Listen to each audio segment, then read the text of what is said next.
Relawan Polandia dari Angkatan Bersenjata Ukraina membersihkan lubang persembunyian prajurit Rusia. Rekamannya ramai beredar di media sosial Telegram pada Rabu 7 Juni 2023. Pertempuran sengit kembali terjadi di posisi militer Rusia. Tentara bayaran Polandia yang bekerja untuk Angkatan Bersenjata Ukraina datang menyerbu parit Angkatan Bersenjata Rusia dan menembakinya, seperti yang terlihat dalam rekaman. Tanpa ragu, para prajurit yang datang menyerbu itu langsung meluncurkan tembakannya ke bawah parit tentara Rusia.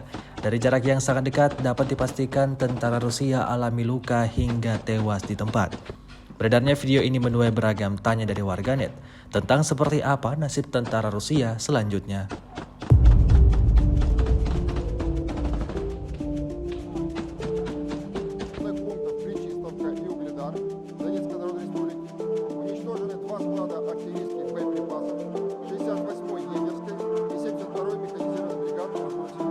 Село поражения 86 подразделений. В районах населенных пунктов Владимировка, Кременная, Луганская Народная Республика, Абаевка, Харьковская